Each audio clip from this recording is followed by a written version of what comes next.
Magandang araw po mga kalapatids. Welcome po sa first episode ng Season 11 ng hashtag AskKalapatids. At syempre, patulad po ng mga ginagawa natin last season, sasagutin po natin yung mga katanungan pinapadala po ninyo sa Alagang Magaling. Para po sa ating first question na galing kay Nigel Sylvester. Good day mga Alagang Magaling. Tanong ko lang po, paano ma-maintain ng mga fanciers yung sobrang daming kalapate pero lahat sila kondisyon at lahat walang mga sakit? Sa akin kasi, pag sobrang dami na, di ko na alam kung sino na ang may mga sakit. Salamat po. Magandang araw mga kalapatids. No? Yung mga maraming mga ibon, so kailangan natin sigurong bantayan sila. Una, sa pagpapakain, silipin natin na lahat kumakain. Kasi minsan, pag may hindi kumain, kailangan bukod na natin kaagad para malaman natin na may diferensya yung ibon. Magandang umaga mga kalapatids. Sa akin, marami ang alaga ko. So, para makita ko kung kondisyon ang ibon, kailangan bantayin natin ang supply nila na umiikot sila kahit ng mga isang oras. Kung may ayaw na lumipat, bantayan natin baka may problema sa kalusugan nila. Okay, Sir Nigel, at sa lahat ng mga kalapatids natin, kailangan talaga maging observant tayo sa mga behavior ng ating mga kalapate. Okay, next question natin ay galing kay Christian Iglesias. Okay. Good day po. Ask ko lang po if okay lang po ba na ipainom sa ibon ang tubig na galing sa nawasa. May mga nagsuggest po kasi sa akin na mas maganda daw po kung sa poso kumuha kasi fresh water at walang halong chlorine. Salamat po. Okay, so lahat tayo boss, lahat taga Manila. Paano ba yung ginagawa niyo sa mga tubig na galing nawasa? If you're going to use tap water, no problem. I think that's common and most of the fancier are using that. For me, because I have a remote osmosis machine in my house, so that's what I'm using and I feel that's more safer. Sa akin, no, kasi ako dati naglilipad ako sa province. So doon maraming mga poso. So walang problema sa akin. Yun ang pinapainom ko sa mga alaga ko. Kung lumipat ako ng Manila, siyempre medyo hindi na ganun kabilis na makakuha ko ng tubig galing sa poso.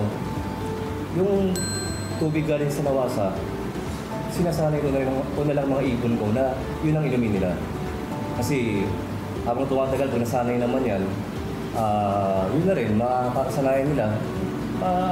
Maka-adjust din yung mga ibon doon sa nawasa na tubig. Kaya yung nawasa na tubig, pwede rin yan. Kaysa maghanap ko pa ng poso, mahirapan ka pa. Yun, nawasa na lang gamitin mo, sanayin mo lang mga kalapate. Magiging okay din yan. Okay, so Sir Christian Iglesias, narinig mo naman na mapanawasa man yan o galing sa poso man yan, importante is malinis yung iniinom ng ating mga kalapate. Okay, next question po galing to kay John Enrizon Pascual Concepcion. Haba na pangalan mo. Ask ko lang, paano ang pinakamagandang pairing ng kalapate? For example po, na pang long distance yung ibon, medyo mabagal siya umuwi. Pwede po ba nabigyan siya ng pairing na speedbird para ang ilabas na anak nila is pang long distance na speedbird?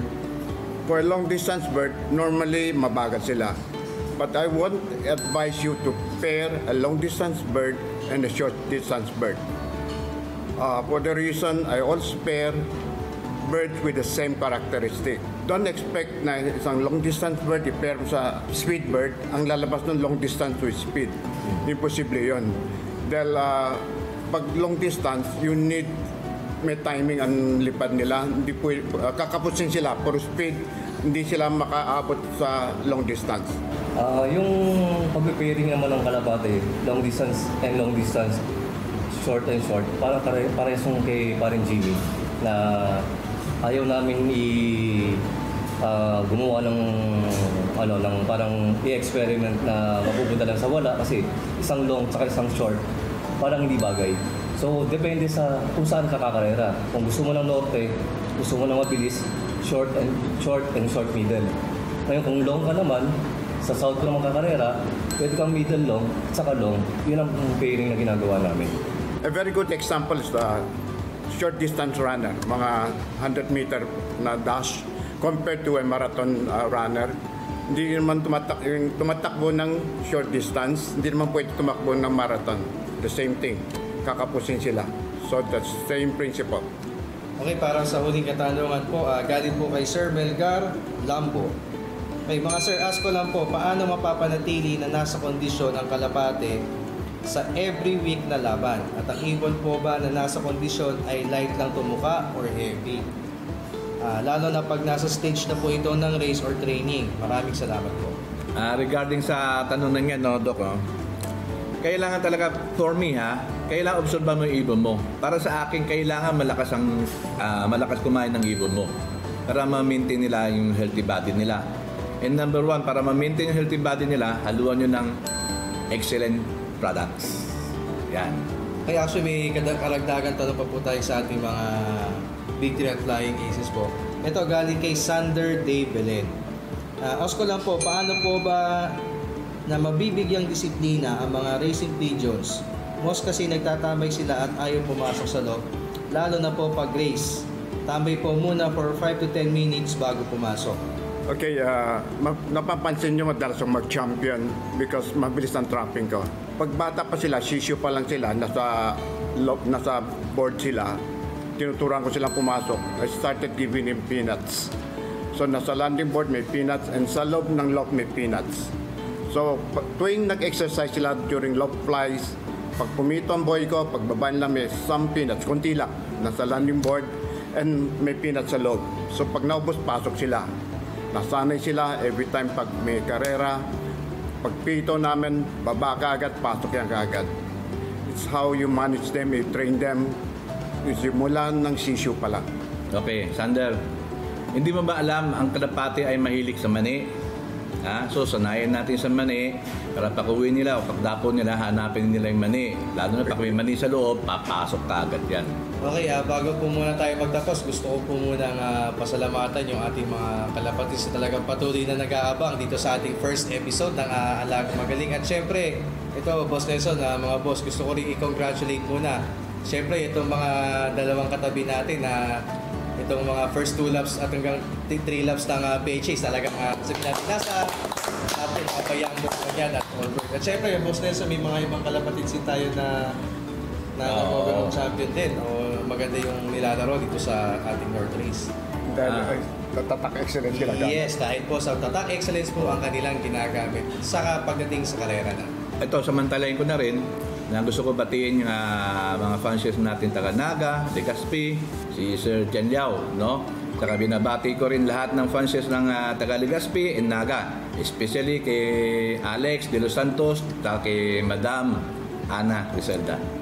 Binabati ko po lahat ng kalapatids natin dyan at saka sa lahat po ng mga may karera ngayong norte. Good luck po sa inyo lahat. Sana po lahat kayo manalo. I'd like to congratulate and thank all the players of UST basketball team, including Coach Ayo and the rest of the coaching staff, and to my co-manager, Donna Dumlao, for making into the top 4 of today in the UFP basketball tournament. Hopefully, we can make it to the championship. Boss Peter Gan, galingan mo sa linggo. Sana mag-champion ka na. Okay, at syempre gusto ko rin i-congratulate si Boss Jeg Ambrosio.